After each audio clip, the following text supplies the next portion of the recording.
ボイストレーナーのつるさんです。皆さんいかがお過ごしでしょうか。本日の動画はですね、ミーアイの海老原つづみさんが長期活動休止をするというニュースを見たので、そちらについて語っていきたいと思います。早速なんですけれども、つづみさん、ミーアイのですね、公式ホームページより、僕はね、X の方で拝見したんだけど、8月3日今日のお昼ぐらいかな見たのは、オープニングでも言った通り、つづみさんが長期活動休止。理由はですね、適応障害と診断されたことが理由ということです。それでですね、適応障害。名前は聞いたことがあるけど、どんな病なのか知らない方、とても多いと思います。で、僕もですね、2018年の春だったかな、お医者様の方からですね、適応障害というふうに診断された経験者でございます。なので、100% つづみさんと同じ症状ではないとは思いますが、僕の知ってる限りの症状だったり、メンタル面だったりね、そういうことについてお話ししていきたいと思います。で、本日の動画はですね、適応障害っていうのはどういう病気なのか、そして適応障害になってしまうと、どのような症状が出てくるのか。そして最後にですね、こちら今回の動画もしかすると炎上してしまうんじゃないかなというふうなね、そういうスリリングな内容になってしまうんですけど、ミーアイがデビューした当初、ラボネガールズのホームページの方でですね、ミーアイに対しての度を超える誹謗中傷はやめてくれっていうようなね、注意喚起のコメントがあったと思うんですけれども、そういった心ないコメントに対しての僕なりの意見というのをですね、最後に語っていきたいと思います。それでは一つ目、適応障害っていうのはどのような病気なのか。これはですね、外的要因、要は外からのストレスによる一種のうつ病です。なのでね、よく聞く5月病なんかも一種の適応障害なんじゃないかというふうにも言われております。で、僕がですね、適応障害になってしまった理由としては、当時働いていた会社の先輩社員からのパワーハラスメントです。自分なりにものすごい頑張ってるんだけど、先輩の期待値に仕事が達していないと、ものすごく怒られるっていう日々がですね、続いて、で、ある日ですね、朝起きたら、震えが止まらないんですよね。これね、二つ目のどんな症状なのかっていうところにつながってくるんですけど、それで、過呼吸。これが出て、もうやばいなと思って、その日はですね、仕事を休んで心療内科の方に行きました。で、そこでですね、30分ぐらいのカウンセリングを受けて、診断された病名は適応障害で間違いないでしょうっていう診断でした。そして、どのような症状が出るのか。こちら今ね、SNS の方で、KCON LA に出演したミーアイのつづみさんのシーンだけね、抜粋されて、こんな感じのね、動きをしてる動画がですね、拡散されているんですけど、まさに過呼吸ですよね、まず。そして、何もないのに震えが止まらなくなります。で、僕の中で一番きつかったのが、体が揺れてしまうぐらいの激しい動悸。もう心臓がですね、ドックンドックンと大きく鳴るんですよね。その激しい動きで体がですね、心臓の鼓動とともにこうなるんです。で、そういう症状が出た時に精神的に、要はメンタル面どうなるか、もうパニックですよね。このままこんな症状が続いてしまうんだったら、いっそ命を絶った方がいいんじゃないかっていうですね、心境になるぐらい本当にきつい症状です。で、この適応障害になる理由、先ほど外的要因、要は外からのストレスによりうつ病っていう風な話をしたんですけれども、なんでそのストレスが溜まってくると適応障害が発症するかというと、まず脳がですね、常に覚醒状態になってしまうので、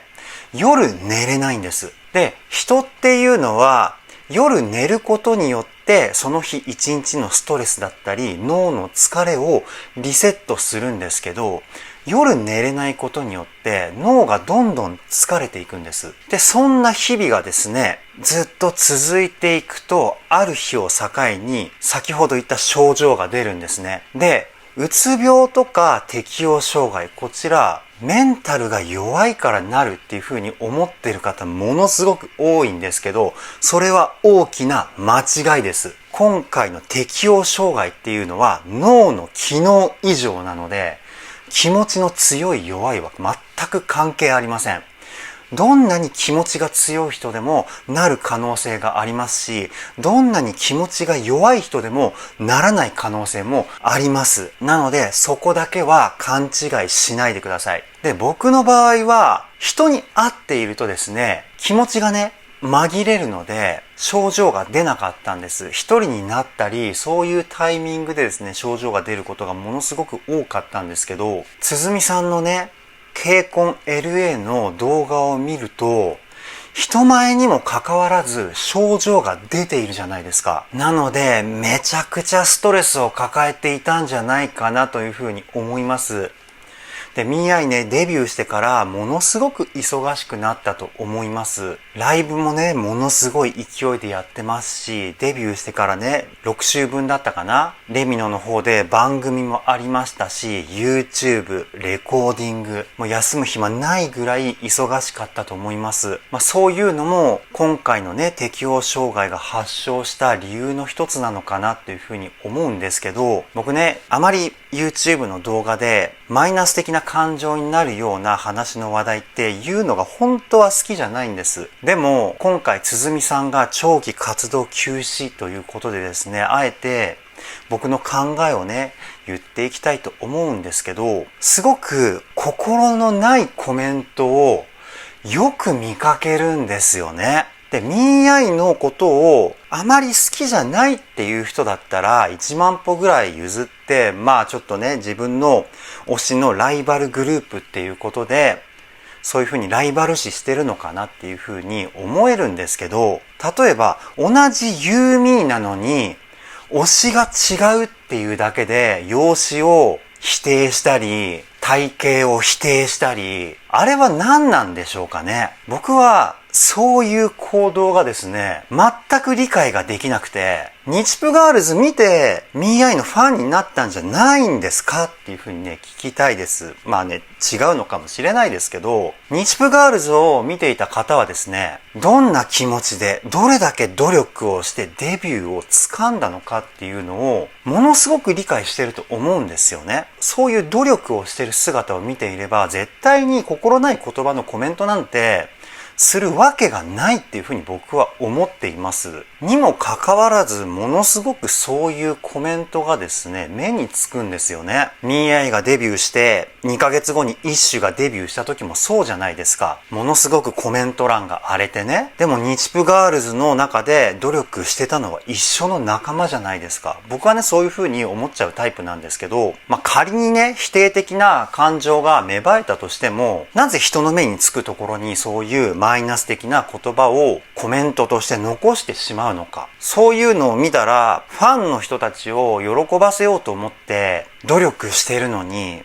努力の意味を見出せなくなってくると思いませんか？ましてやつづみさんはね、まだ高校生ですよ。感受性豊かな年代だと思いますし、すべての言葉をね、真に受けてしまってストレスが溜まっていって、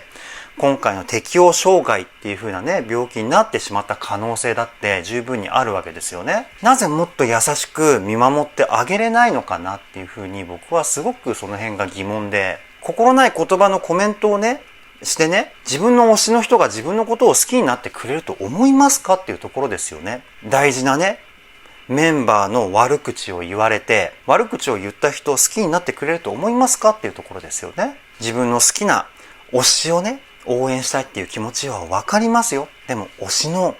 友達も優しくしてあげませんか？みんな幸せならもっとMIAI素晴らしいグループになっていくと思いますよ。っていう風にね、僕は考えているんですけど、ちょっとね、強い言葉を使ってしまった箇所があったり、不快な思いをさせてしまった箇所があったと思います。その部分はですね、大変申し訳ございません。ただ、僕が今話した内容はですね、全部僕の本心です。最近よくね、僕の歌声解説動画を見てくださった方々がですね、鶴さんの解説は絶対にアーティストを落とすようなことは言わないからとても好きですって言ってくれる人がすごく増えてきました。それはね、非常にありがたいことです。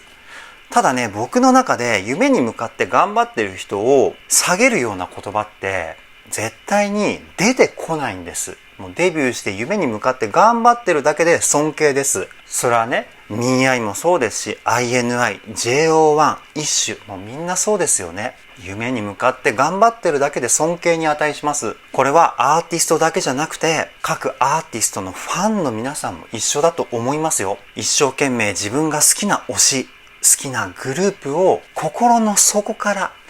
応援する。それはとても素晴らしいことですし、尊敬に値することだと思います。みんなでMIAIメンバーをもっと褒めてあげませんか？彼女たちなりに死に物狂いでユーミー先輩を喜ばせるために努力してると僕は思ってます。一日でも早く鼓さんが復帰できるように、みんなでポジティブな言葉をMIAIメンバーにかけてあげましょうよ。これが我々ユーミーができる最大の行動だと僕は思います。そして順番がですね、ちょっとね、逆になってしまったんですけど、適応障害になってしまった鼓さんに対して励ましてあげたいけど、どんな言葉をかけていいかわからないっていう方もね、多いと思うんですけど、僕が思う考えをですね、